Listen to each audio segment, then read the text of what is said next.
It's been nearly 2 years since the Me Too movement exploded, powered by a raft of stories describing powerful men behaving badly.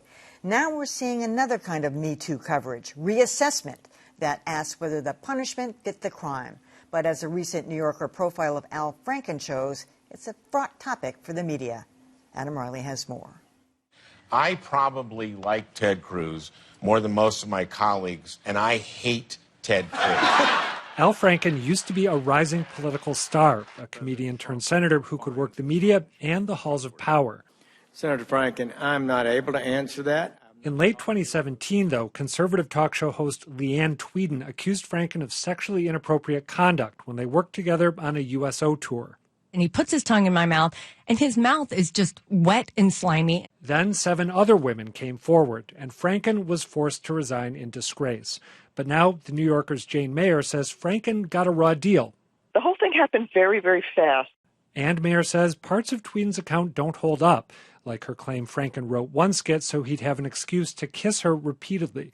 Mayer also suggests that Franken was treated unfairly by Democratic colleagues like Kirsten Gillibrand. For her part, Gillibrand says the case against Franken was stronger than Mayer suggests. He had 8 credible allegations against him, and the 8th one happened to be a congressional staffer. Mayer's story is also getting pushback in the media. As Mayer sees it, though, she's injecting nuance into an ongoing debate.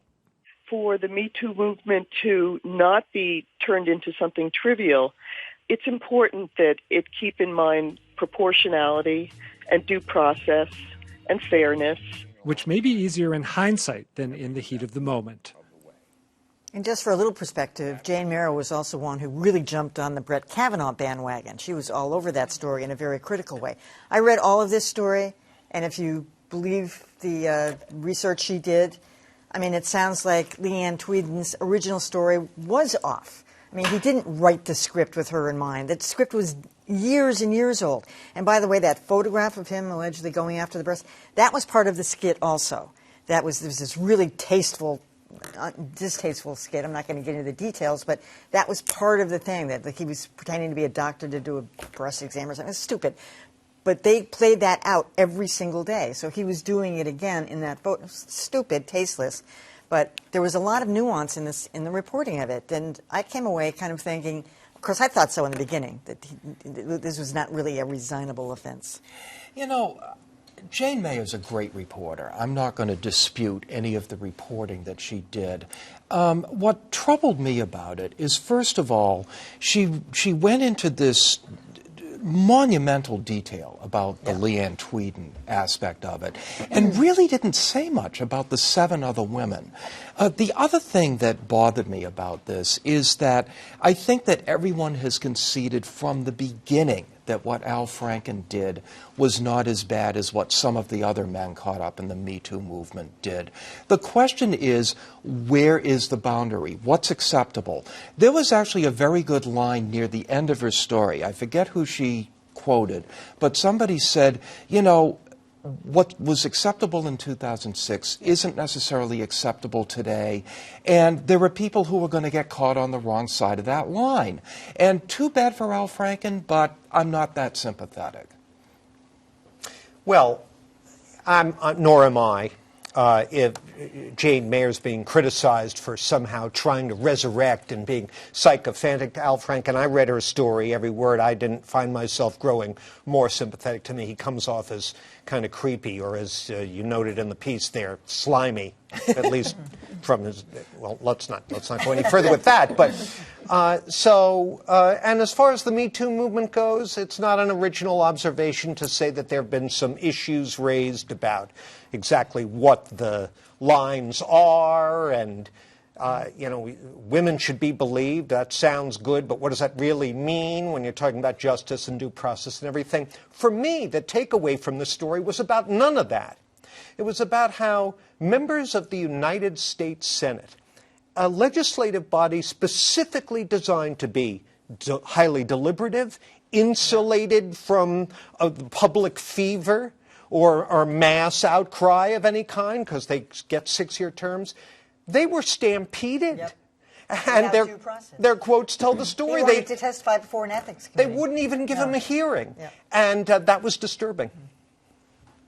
The takeaway I took of it was, you know what, too bad. Al Franken at one point in time was your shiny white hope for the Democratic Party, and guess what? He had a fall from grace. And the take that I took from it is that Democrats are still trying to figure out, well, what, was he railroaded?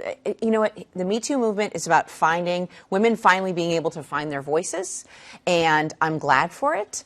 I'm not going to debate the merits of boundaries or lines. I think Al Franken crossed a line. No one held a gun to his head. If he wanted to hang in there, he could have. He made a choice by resigning, and I thought the article was ridiculous. You did? Mm-hmm.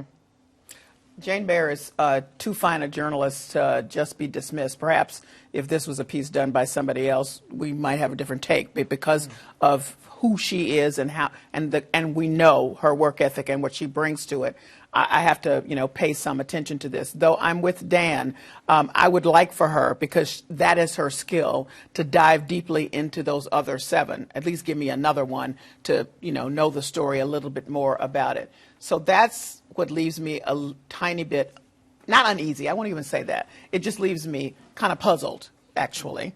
I certainly am with Kelly on the boundary question, but I think the question for us here is to how do journalists continue to cover Me Too? How do we bring these stories forward and don't have to wait 5 more years after something happens to be able to parse it in the way that Jane did? Now, everybody doesn't have the same time, but we need to be thinking about, all right, well, now what does this mean? And to your point, John, this is a deliberative process. Hey, you guys that we're going to interview in the Congress, what are you saying that you won't give Al Franken some due process in the way that you have others? These are the kinds of questions as journalists in covering this, because it's going to continue to happen, that we have to make sure we in our talked a stories. few weeks ago about that Jeffrey Epstein story where Yes. it was hidden and suppressed and it was killed by a couple of editors and Vanity Fair and others. And now, at least, I feel like I'm getting another side of the story, But whether you believe it or not. The media is often accused, many times rightly, of pack journalism, a mob mentality, a feeding frenzy. Not in this case. In this case, it was his fellow senators who were the mob. Yeah. My issue is just a sympathy. No. He's a millionaire. He's had a good career. Let's move on. He's not a millionaire. Yeah, I don't think so. Yeah, I think he's living in poverty.